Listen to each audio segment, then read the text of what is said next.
constantly listening to new repertoire and just going, was there any way that would work for my high school students? This piece is really exciting. I think this would be, this is a new composer. You're just constantly thinking about how to make that work for high school students.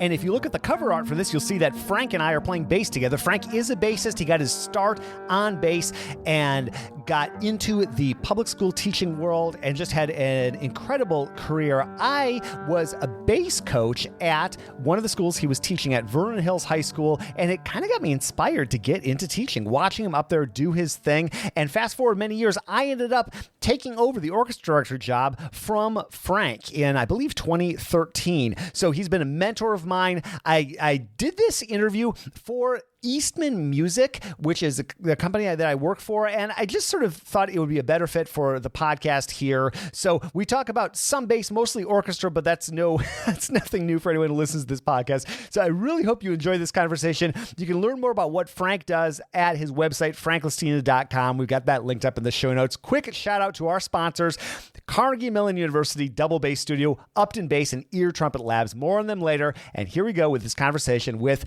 my friend, mentor. I'm a huge fan of this guy, Frank Lestina. Hey! We made it. What's going on, Frank? How are you doing?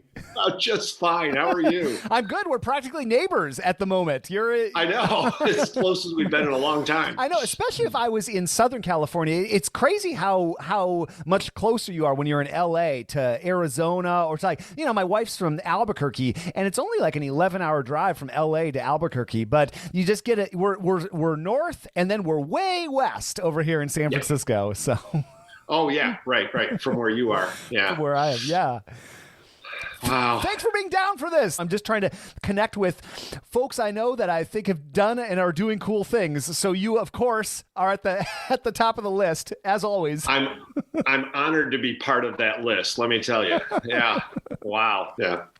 So I had a thought, Frank, of where we could start. And you're somebody who you speak so eloquently about everything. There's no preparation necessary for a Frank chat. But I have mentioned so many times over the years that when you played Midwest with Vernon Hills, like leading up to that, and when you lost the hearing in one ear, and just would you be down for just chat? Because it's like one of the most like how the heck does somebody, you're planning for something that's a fairly high stakes thing, and then all of a sudden that happens. And I remember you even talking about like how all of a sudden you could hear like the second clarinet really well, but you couldn't hear the violins in front of you. And pretty close. Yeah. I remember, I'll tell this story. I remember turning to Sundell, my colleague, and going, what is that? And it sounded like a viola, and I didn't see any of the violas bows moving. And he says, "Oh, that's the trombone player in the back." And it was like totally like sounds just didn't sound the way they used to, that was a very bizarre time. Very, very bizarre. And my hearing didn't improve, but my brain figured it out. So we could talk about it. Well, because it was just like one more. It's the sort of thing that every musician, it's like maybe not their worst nightmare, but one of their worst nightmares. You were just like a normal day, and all of a sudden, within a few hours, you had lost the hearing in one ear. Right? Is that? Yeah, exactly. Okay. Yeah. If we are going to talk about it, maybe if you want to bring up the whole Midwest thing, performing in Midwest, because I performed twice with the Libertyville group, but what years did you play with Libertyville? Perform at 91 and 96. Okay, 91 and 96. And we have way too much to talk about. There's no way we'll be able to cover everything. We have to do like 10 interviews, Frank. So we'll see what we get to. But so you maybe could we start actually with that hearing thing? And then it might be kind of interesting to talk about like leaving a program where you'd played Midwest a couple times and going to a school that essentially a new school with no string program essentially. And then how the heck do you find yourself playing again at Midwest, 10 years later? Yeah, exactly. It was 2009. So it was almost 10 years later. And the building process is what I'm most proud of. So I'd love to talk about that. We'll figure out a way to work that in. I like what you said. You had a program at Libertyville that played at Midwest twice, and then you had to start over at Vernon Hills. I'd love to talk about that. Maybe we'll go chronologically then, because it's a fascinating. And again, we could talk about switching students to viola for an hour. That'd be no problem either. But maybe just because I think it would be, and people change positions all the time. But like when did you start at Libertyville, and what was the program like when you started there? Yeah, you want to know now, or let's just start. Let's just dig in there, if that's okay. Is this part of the what you're going to use for the interview? I figure probably now we're on the record, but again, there's editing. There's I never do a welcome. I never do anything. I just start talking. I always do an intro where I'll introduce you. Hey, this is Frank Lestina. He does XYZ. He's done this. He's amazing. Go to franklestina.com. Blah blah blah. But I don't. I used to do that like when we were talking now, but now it's just like we're having a cup of coffee or an adult beverage. That sounds great. Okay, now I know the ground rules, because that's what I was waiting for, your introduction, but you do that later. I used to, and again, since we're talking shop here and the beauty of not being live, I used to do that. And what would happen, and especially you're different because you've spent so much of your life like talking to large groups of people, but we'd be talking like this, and then I'd do an intro, and the other person would freak out. They'd like seize up. So I learned a while ago, just talk like a normal human to another person, and then you can do all that intro stuff before. So that's just like behind the scenes Jason info. Sure. All right. Well, now I know that. All right. So good. Give me a lead in again. Okay. So what year did you start teaching at Libertyville High School, and what was the program like when you started there? Boy, it was the 1986-87 school year. I had only 6 years prior to that teaching experience. That was my first 6 years were in Danville, Illinois. And we don't have to go back that far, but that was just a great place to get your roots, to get your foundation and figure out. And there were some wonderful things in Danville that I treasure, those moments. But that move to Libertyville was, a little bit professional, a little bit for family.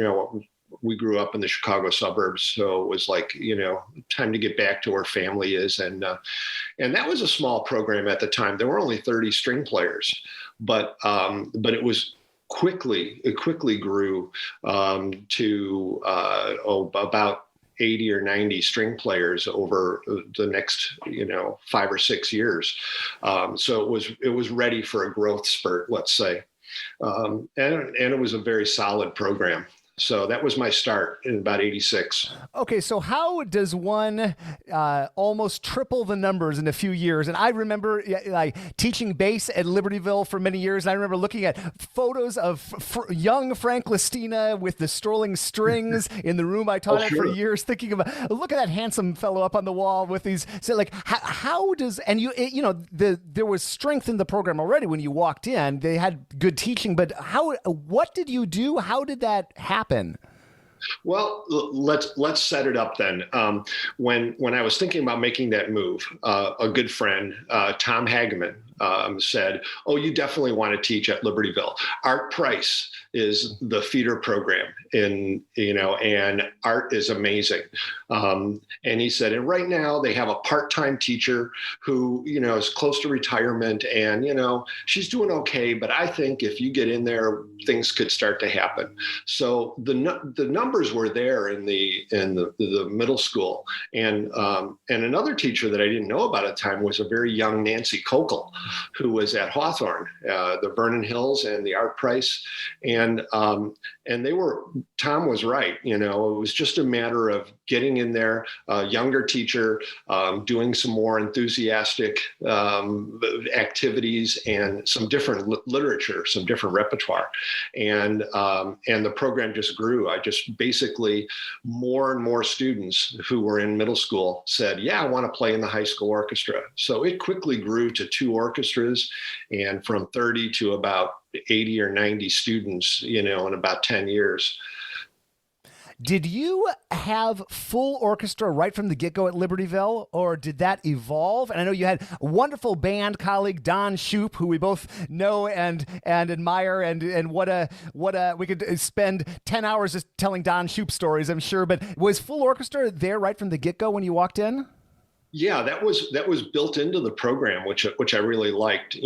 As in Danville, as in most places, it was just full orchestra if you can manage to work it out after school or before school, and good luck. But Libertyville had a schedule that had a lunch period that was half period lunch and a half period of a study hall or some other sort of activity that you could do. So the winds I was able to pull out of their lunch period for half period.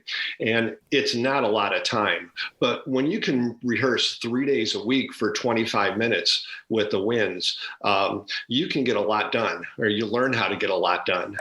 So that was built into the program, and a really big benefit. And as you mentioned, my colleague, Don Shoup, who became one of my best friends and still is, we enjoyed working together, and he had an amazing band program, and still, it's still amazing, but it was amazing his whole time there.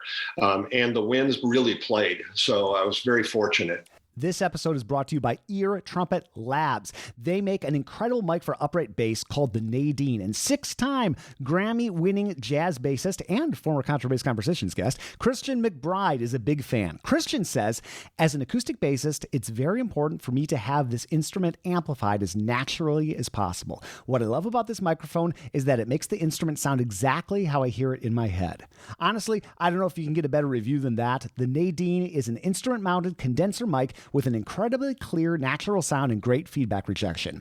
Ear Trumpet Labs is offering a free t-shirt with mic purchase from their website. Just visit www.eartrumpetlabs.com/contrabass to claim yours and learn more about Nadine.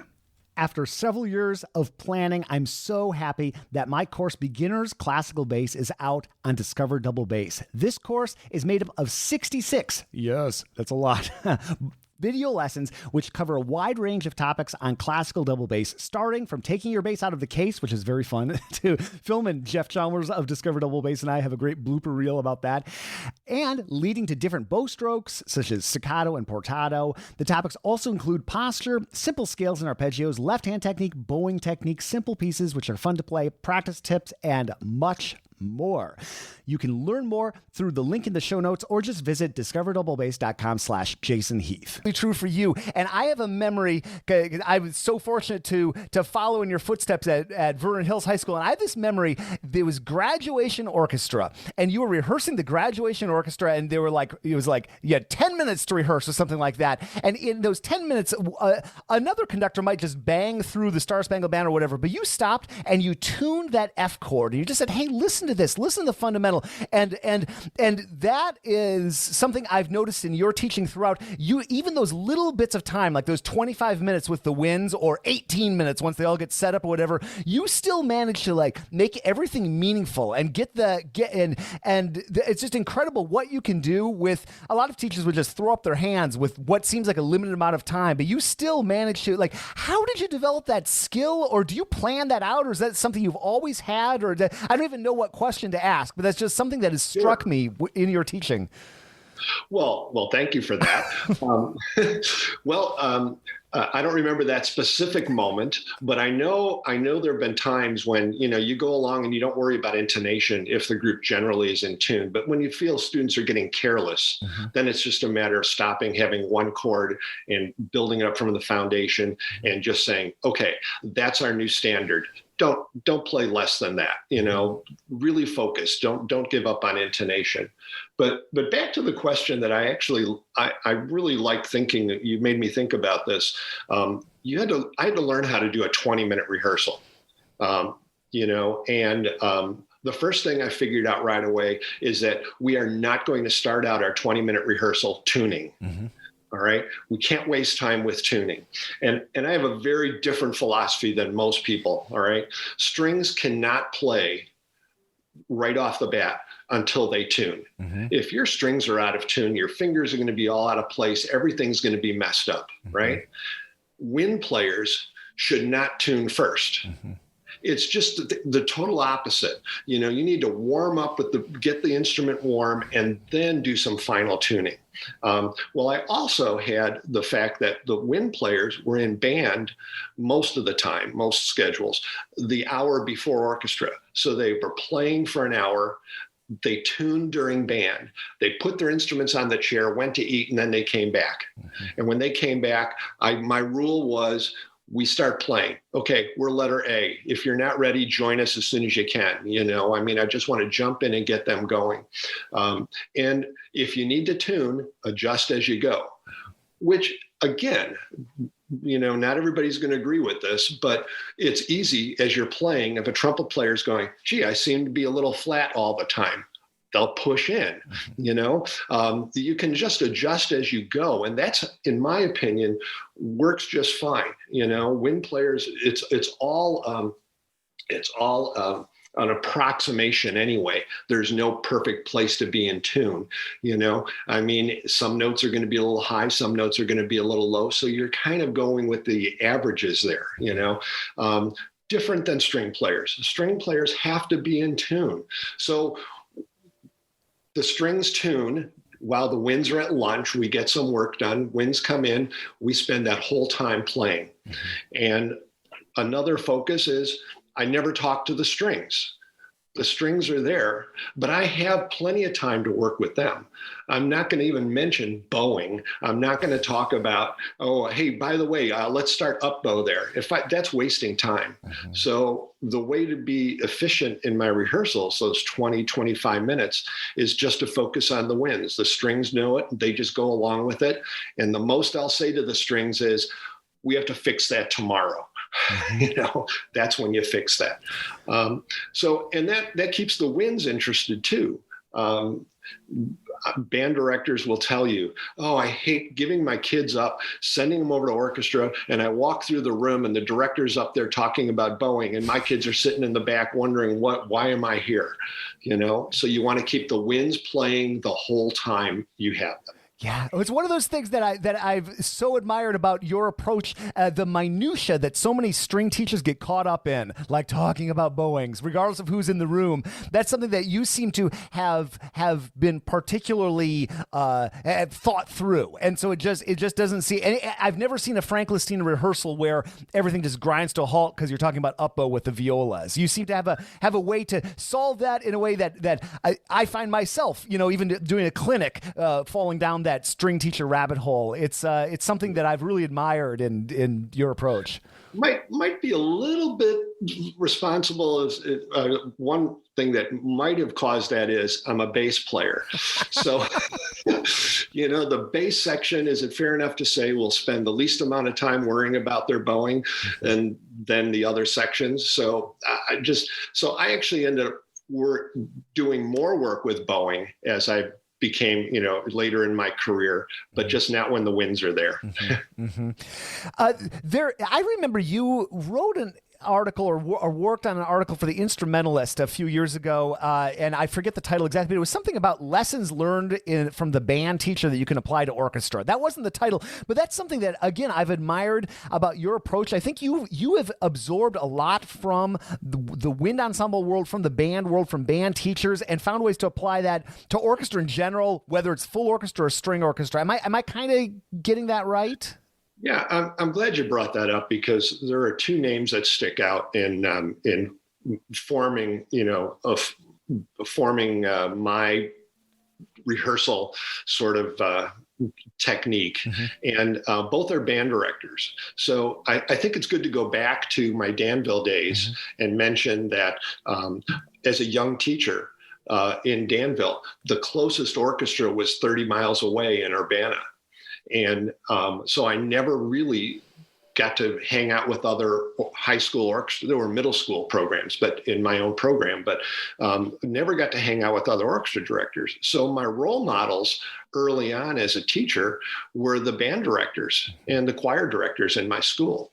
And one that stands out certainly to this day is John Dougal, who was the band director at Danville High School when I arrived, and my supervisor, and he hired me, and he had a lot of things to help me with, which I didn't recognize, So I found myself not only getting a lot of advice from John, but also watching his rehearsals in awe, and just wondering, how does he get so much done? He starts that rehearsal and he picks this apart and he takes that apart, and all of a sudden the band sounds great. So I started doing the same things he did in rehearsal. And then you fast forward, I get to Libertyville, and there's Don Shoup, who has an amazing program, and I started learning some things from him. And then a real critical part was to make myself full-time. I was the assistant band director for freshman band for about 5-6 years. And when you're working with Don in the room, working with wind players, oh my gosh, you learn so much. So I had I took it as an extreme compliment. There was a band director's podcast that a friend told me I had to listen to. And it was Don Owens from Northwestern, who had since retired, but he was doing a podcast. You have to listen to that. I listened to it and I'm thinking, why did you? It was my son-in-law, Ken Tanaki, that said, listen to this podcast. Sure enough, Don Owens is talking. He says, well, orchestra directors, not all of them get, but Frank Lestina, there's a guy who rehearses an orchestra the way a band director rehearses. And I went, I guess I am kind of a band director rehearsal guy. And I see where the roots, how that happened. But I really think that's where I learned a lot of how to rehearse efficiently, how to get a lot done. This episode is brought to you by the Carnegie Mellon University Double Bass Studio, and at CMU, they are dedicated to helping each student achieve their goals as a musician. Every week, each student receives private lessons and participates in a solo class, which Micah Howard teaches. Peter Guild, who's also a member of the Pittsburgh Symphony along with Micah, teaches orchestral literature and repertoire weekly. They encourage students to reach out to the great bassists in the Pittsburgh area for lessons and direction as well. And many of the bassists from all of the city's ensembles are more than willing to lend a hand. This is a great place to continue your studies. I have been such a fan of what Micah and team are doing at Carnegie Mellon. You can sign up at micahbhoward.com for a free online trial lesson and learn more about the program. And thank you so much for sponsoring the podcast. Consistency among bass lines, consistency among the different products you offer. That's something that Upton Bass excels at. And here are Gary and Eric from Upton Bass on that topic. Like continuity of product, which we have fabulous reputation. We've got great product across the marketplace. Do you have seconds?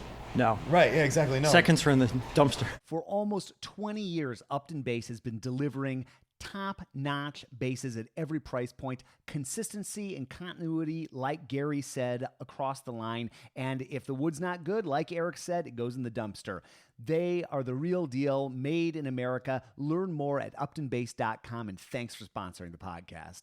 Well, that's high praise from Don Owens. How cool that is. The only reason I ended up in Chicago at all is because of Don Owens. He came and conducted All-State Jazz Band in South Dakota. And like he did with many people in states like South Dakota, he saw me playing bass back there and he said, let me tell you about a school called Northwestern. And fast forward several decades, I'll share a very quick Don Shoup story who we're talking about here. I had the honor of kind of sort of being Don Shoup's assistant for a couple of years when I was part-time at Libertyville High School. And I had zero band experience whatsoever, and I was conducting symphonic band, and they barely put me up there. But I remember Don opened up the scores and he was talking through the pieces and pointing things out, and then he just stopped and he looked at me and he just started laughing and he said, "Just don't stop much."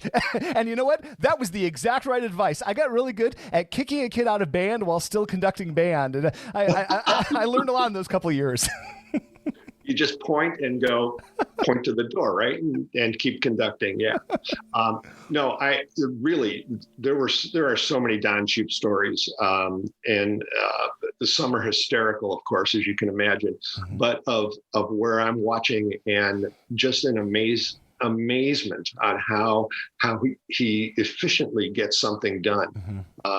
And another thing that I have to say, we didn't touch on this, but I think I learned it that year doing freshman band when I found how much Don Shoup cared about the freshman program. And I've heard, and you've heard it too, and, colleagues are like, yeah, I love working with my wind ensemble or my symphony orchestra, but boy, that symphonic band or that concert orchestra or those freshmen, that just wears me out, I realized early on that the reason that Don's wind ensemble was so good is what he did during freshman year.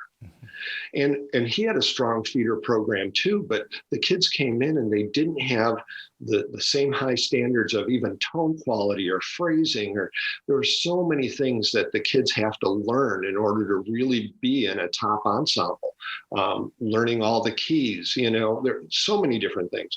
And he that freshman year, he made sure that he had all those big points that the students could then be successful and move on.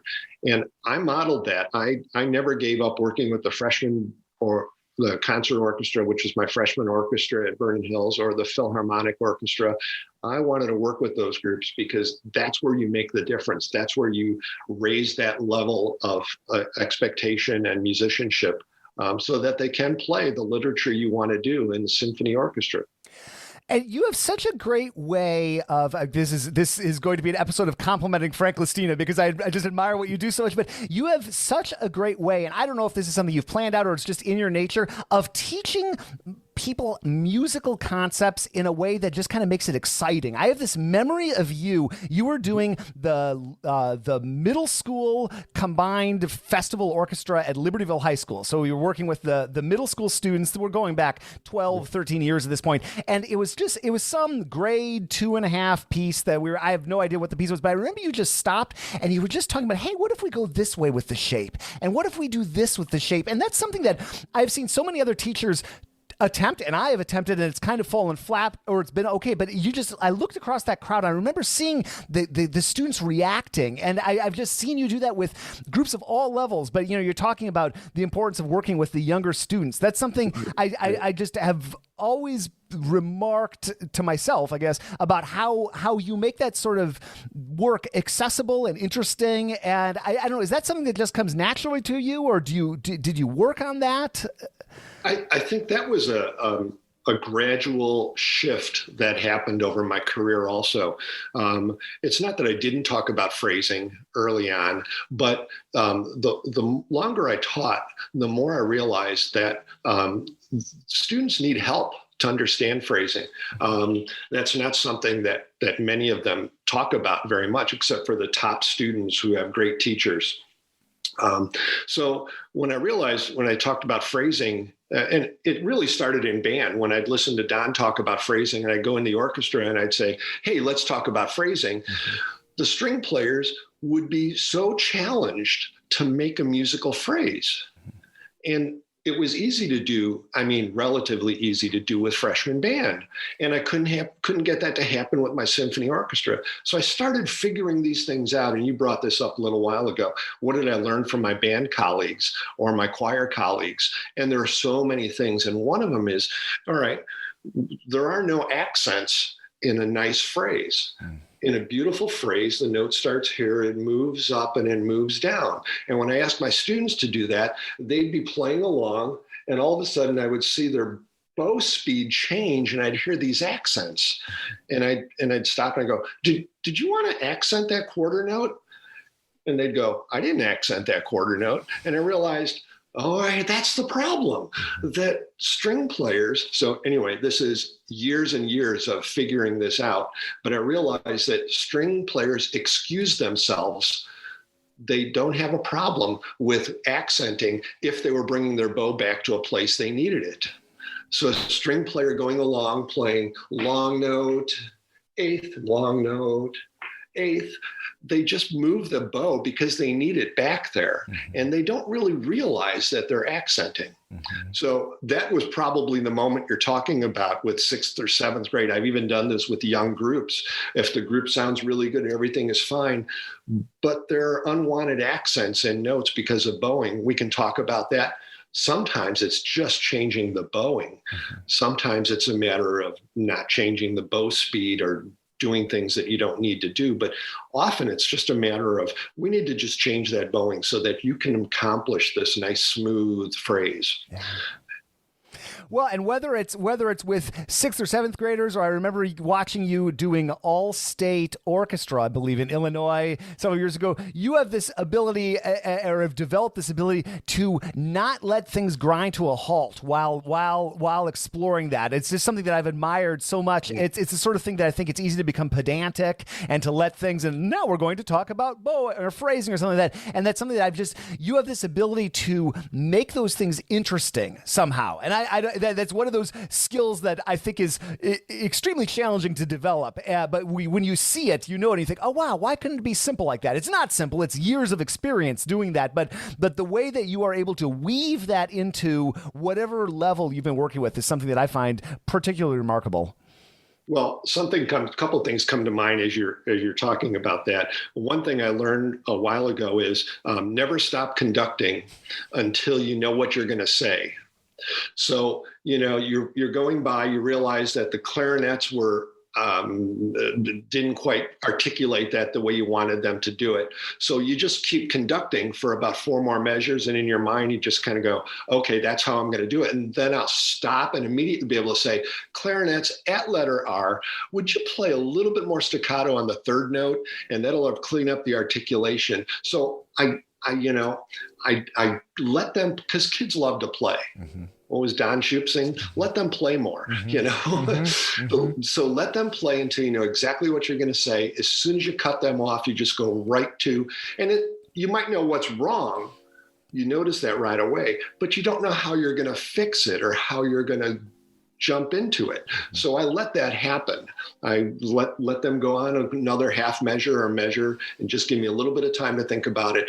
And that's what I think makes for that smooth transition. It looks like I'm just so quick on my feet, and it's not. I'm really just like thinking about it as they're playing the next couple of measures. Well, that's a good tip. It's one of those things that with less experience, you hear something wrong, you stop and you try to determine that, like you're saying, that's when all of a sudden now these days, I guess the phones come out, but or whatever distraction at whatever age we're talking about. But you're learning all these lessons from Don Shoup. You had the experience in Danville. You got the 30 students. Now it's 80 or 90 students. And then when did you think I'm going to try to put my group up for the Midwest Clinic? I'm sure that you'd been going to the Midwest Clinic your entire life in some capacity, but how did that first Midwest Clinic happen? What was the lead up to that like? Oh, wow. So Midwest was something that I actually attended when I was in high school. My high school orchestra director would bring us down into Chicago and take us to the Hilton and let us go listen to groups for one day. So that's a long time ago. So when I started teaching, the wind ensemble, I didn't know much about the director side of it. The Danville Wind Ensemble performed at Midwest in the early 80s. So I watched that process with John Dougal going to Midwest, and what an incredible experience it was for the students. And I just thought to myself, someday I'm gonna get my group to be able to do that. And that year was 1991 at Libertyville High School. We applied and were accepted to perform.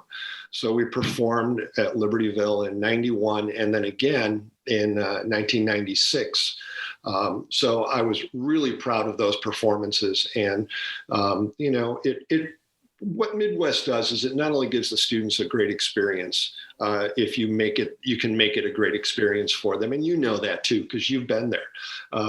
But it also makes it really is your kind of like, okay, now I need to get my act together. Things need to be in place. So it raises your standard for yourself and what you're going to do as a director, musically, repertoire wise. So I think it's a real program builder for both the director and the students and the community if you do it right. Mm-hmm. Yeah, for sure. So what was your, and we don't have to, we could again talk about this for hours and hours, each one of these, but what was your strategy to maybe the bigger pieces, the grade 5 or grade 6 pieces in those 2 times you went in the 90s? Did you, and I'd love to talk about the one in Vernon Hills as well, of course, but like, think back to those in the 90s. What did you, what was your strategy? What were you thinking of? What did you end up picking? We don't have to go through every grade 1 piece, obviously, but yeah, I have a little better recollection of the Vernon Hills performance, so we'll talk more about that. Sure. But the early Midwest performances at Libertyville, it was a matter of finding what piece you're going to close with. Mm-hmm. What do you want your finale to be? And then you maybe an overture to start with, and then you have to fill in with the other pieces and just try and make a program work. The very first year, we did Shostakovich Symphony No. 5, I believe it was, as the finale, and that was a bit much for me as a young teacher. I really think I learned how to actually rehearse that piece better as time went on. And my second performance, our finale was Tchaikovsky's 4th Symphony and the finale. And that worked really well. That was just right for us, I think. And then, like you said, there's so many rules about new music and string music, and the program has to sort of fit together, and you have to make that work. What was so we're 96 was the second performance, right? And so now we go ahead, we're a few years, and what the size of Libertyville High School was fairly large at that point, and a decision is made at some point to build a second campus, and you end up being the supervisor there and essentially starting a brand new orchestra program, and building up from, one would look from the outside and think that's the end of Frank Lestina's full orchestra playing at Midwest career. He's going to go be a supervisor and run this small orchestra program at this new school. But can you just talk about that whole process? Because I think a lot of people in their career will find some sort of shift like that. And it's just super interesting from the outside to see, the big picture, how that all played out. Well, a couple things to bring up. The year is 2000, 1999 and 2000. The district made the decision to open up a second school, to split the school instead of having one large campus, to make 2 schools. And I don't talk about it very much, but it wasn't my choice to move to Vernon Hills. Of course, I wanted to stay at Libertyville. All indications were by population and so forth that Libertyville was always going to be about 2,000 students, and Vernon Hills would be about 1,200, 1,400 students. So the school is going to be much smaller. And the string population at the time was much greater in the Libertyville public schools than it was at Hawthorne and the Vernon Hills schools. So I was all planning just to, okay, they're going to open a new school, but I'm going to stay here. Well, the district had a different idea. They needed somebody with experience. They were committed to bringing people of experience in each department to the new school. And so they approached me and said, you need to do this. And the short version is I said, not unless I'm the fine arts supervisor. And I didn't really want to make this transition to fine arts, to the administration, but I also wanted to be in control of my own destiny. I had no idea what was going to happen in this new school. So I went there and I was immediately a fine arts director and orchestra director. And I figured it would work out just fine because there were only about 30 kids, 30 string players in the whole program again. And I was starting over. And it was really rough those first couple of years. I mean, students were not as excited about orchestra as they were about other things happening in the school. And but I made it through those couple of years. And something else interesting happened that mentioned Nancy Kokel, who was at Hawthorne, and she built that program from the ground up starting in the late 70s. And she took a lot of ownership and basically said, well, now the only way there's going to be a good orchestra at Vernon Hills is if it's me. And she was really, really good, even became more dedicated and worked so hard with numbers and quality. And before long, the numbers switched, and Libertyville actually didn't have as many string players as Vernon Hills had. To the point where, all of a sudden Vernon Hills was approaching 100 string players and had 3 orchestras. And as you well know, when you were there, when I left in 2015, 2016, 177 was the number at that point. So to go from 30 to 177, it's remarkable. And Nancy Kokel and you, I mean it's such a good lesson, I think, of what one person can do. It's something that I think is so, because we have this whole system and people are working in their feeder programs and people, but it's just incredible if someone's in a position and they think that's it, there's nothing I can do. Well, look at what one person can do. And I mean, I think a lot of that, what ended up happening to that program, could be attributed to Nancy. I think that's a fair assumption. Oh, exactly. It all started with Nancy. Of course, Jennifer Greenwell then became Hawthorne. Decided to go with 2 middle schools instead of 1 big middle school, and then Jennifer and Nancy were, each had a school, and both worked really hard to keep that program going. But there's so many other factors there. The Asian population in Vernon Hills ended up being much greater than in Libertyville, and there were so many more students that started at a younger age, and the parents had great ownership. So I had some really amazing students that were coming up through Hawthorne that didn't really exist, 25, 30 years ago in the 80s, so the community changed a lot too. And music became a really important part. But another part of that too is that you mentioned one person can make a huge difference, but there's always others, like Fran Fata became my assistant and was my longest assistant at Vernon Hills, and her enthusiasm and talents. And, the kids just so adored her that while I was so busy doing administrative things, that she just kept the thing going. But you have to have those high expectations and then figure out how to make it work. That's one of the most interesting things to me going to Midwest and looking at the program. And I learned this lesson early on. Look up the school and the community. How big is the school? How big is the town? It's just so interesting how people come from all different parts of, if we're talking about the United States or globally, how great programs can exist in all sorts of different conditions. And I think it's super interesting to compare a school maybe with 4,500 students that's got directors and assistant directors, or then you find, like my home state of South Dakota, you'll find Rapid City, South Dakota, playing at events like this, a community of 50,000 people, and it's a one family band. The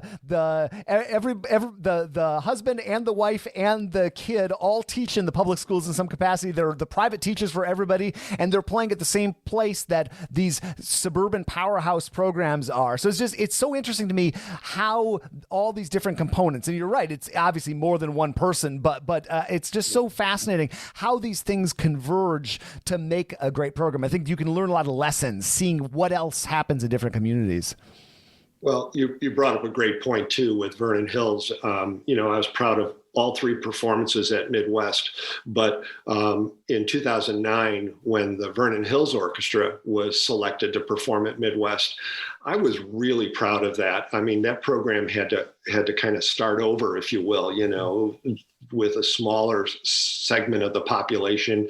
And the school population in 2009 at Vernon Hills was still under 1,400, I think around 1,350 students. Mm-hmm. And you just don't find too many full orchestras playing at Midwest Clinic, with under 2,000 students. Or if you do, they're a magnet school that draw from 50,000 students, and they're in the Math and Science Academy, mm-hmm. or Fine Arts Academy in some school, with huge staff and everything. So, when I see these smaller schools that can actually audition and be selected, I was really proud of that moment, to get Vernon Hills on that international stage, if you will. Yeah. Well, so the 30 students or so that first year, and then we fast forward to 2009, you're playing at the Midwest Clinic. When did you, again, for the third time for you, at what point did you think, hey, this might happen again? Like, was that, I'm assuming 2000, 2001, maybe that wasn't in your mind, but at what point did you realize,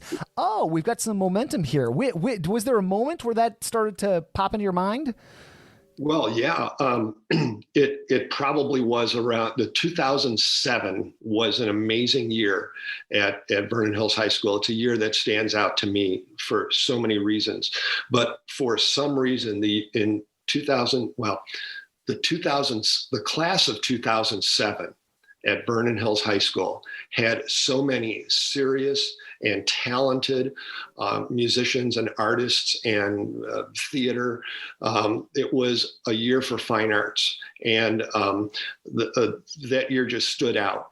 I could not believe what we were able to do based on the talented students, those leaders that we had. And again, it's a very small school, but you know yourself. You've got Kevin Kunkel, who is now in the Oregon Symphony, and Sam Rothstein, who's an associate principal clarinet in Indianapolis. Matt, who was one horn player back then, is in a group that's in Pigpen Theater and on Broadway. Nathaniel Olson, who is a trumpet player, is singing opera all over the world. And the list goes on of the other cast of characters that were all involved in the program back then. And that's when I started thinking, wow, it's a small school, but there are some very serious students here who are making it happen. And you just have to program the right music. You have to program around the sections and the players that you have that are really strong to make it happen. And we were able to do that with our recording and our performance.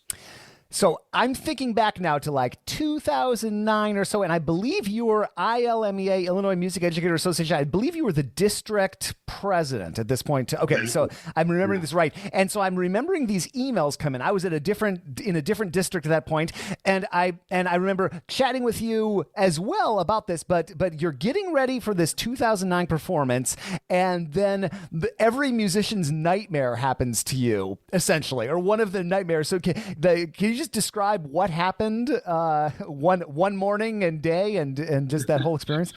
Yeah. Wow. So it is the Monday before Thanksgiving.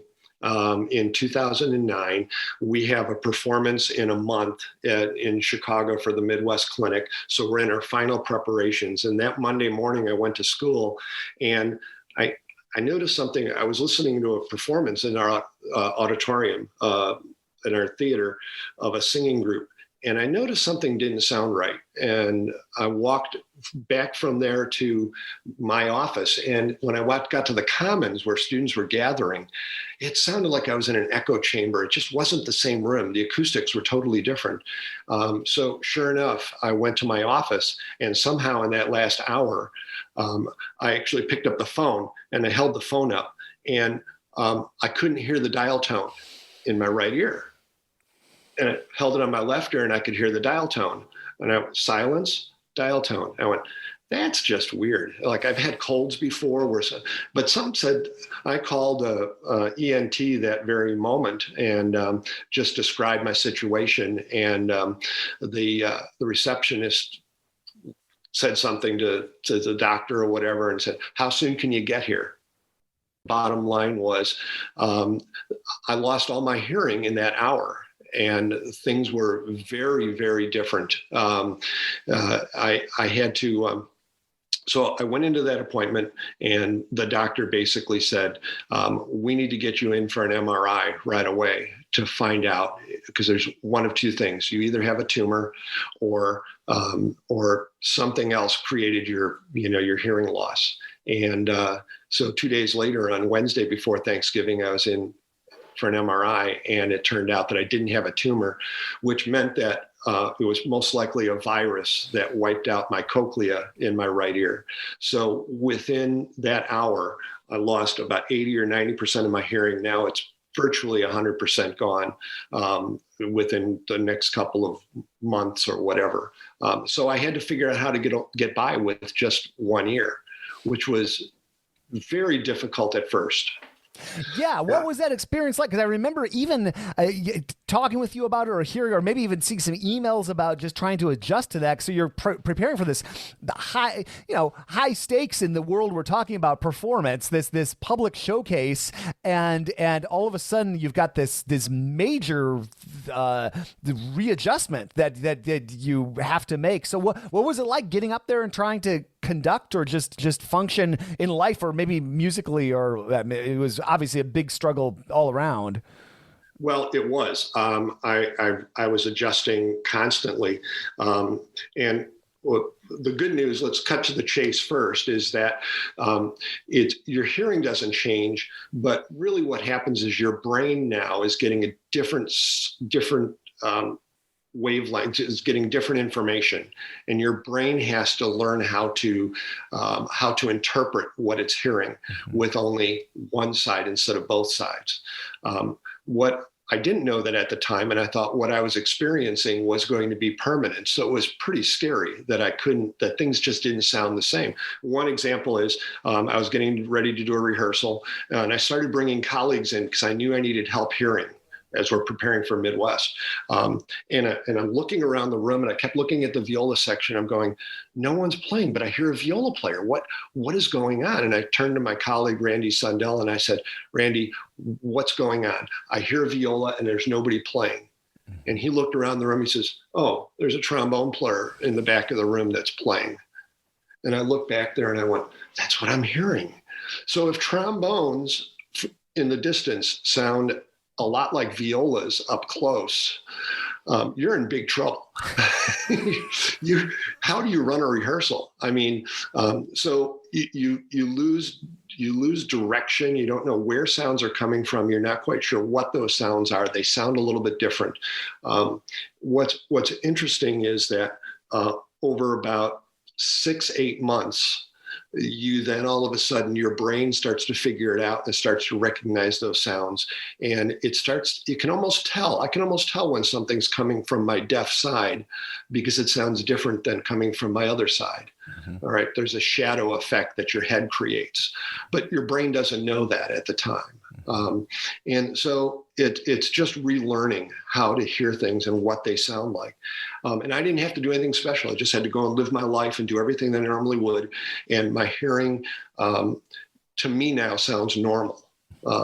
With a couple of exceptions, right? I'm still deaf, and I had normal hearing loss, high frequencies that old people and musicians get. So I need a hearing aid in my good ear. There's nothing I can do in my bad ear. It just isn't going to work. But I actually need a hearing aid in my one good ear just to help with the high frequencies. And even that, music is fine. It's voice and articulation and hearing consonants that I lose. So I'm really fine in rehearsal, unless I have to do a lot of hearing, talking to students, answer questions from the back of the room. It's like, shout really loud. I'm old, I need articulate, and so I would say hearing wise, it's just fine. I didn't have a tumor. You just have to keep going back and telling yourself there were two options back in 2009 when I went in for the MRI, and one was a death sentence, and the other one was I'm not going to hear as well. So you just have to keep putting that in perspective. I want to be respectful of your time. I could talk. I have like 500 other things I want to ask you, but there's one thing that I mean, more than one thing, but I will bring up one thing that I think is really interesting. And I got to think it is part of why you've been able to do things at such a musically high level with all sorts of different students. And I just love how you go to Ravinia and see the Chicago Symphony like all the time. Maybe not during the pandemic, but that is something that I know you are in the minority in terms of colleagues I know that just in terms of your enthusiasm for seeing you. I mean, you would park your blanket up by the stage and just you were so excited, and I've talked to you about it a lot. I've seen the concerts at Ravinia with you as well. But that there's got to be something about experiencing that level of musicianship that bleeds over into your teaching. I've got to assume you've thought about that, but do you think that plays in it all into the level at which you approach the students, or how have you done some thinking about how that might factor into what you've done in your career? Well, yes, actually I have. And you're right. I have my wife and I, our first date was at Ravinia, and we got engaged at Ravinia. So we've been going to Ravinia for 40 years. That's just our spot. And we have, it's shifted over the years, but for the last 25 years, we've had the same spot on the lawn that we get there all the time. And then once I retired from the everyday teaching job, I was able to get Friday afternoon Chicago Symphony tickets, their subscription series on Friday afternoon. And we sit behind the orchestra. So I can actually, the hearing, it's fine for me either way. And both my wife and I enjoy watching the conductor. So I'm constantly analyzing what they're doing, how they're doing it. And I think there's two parts to this. I think that I have colleagues who attend more live concerts and probably do more listening than I do of orchestra. I don't put myself in the highest category there, but I'm constantly listening to new repertoire and just going, was there any way that would work for my high school students? This piece is really exciting. I think this would be, this is a new composer. You're just constantly thinking about how to make that work for high school students. And another part of that is I love doing standard repertoire, but it always needs some kind of an adaptation. So, my computer hard drive is filled with 35 years of edited versions of the second violin part, or the viola part, or maybe the whole string part, or a reduced part. The Tchaikovsky 4 that we did for Midwest years ago, my cello section played an entirely different cello part in the whole middle section because it's just ridiculously difficult.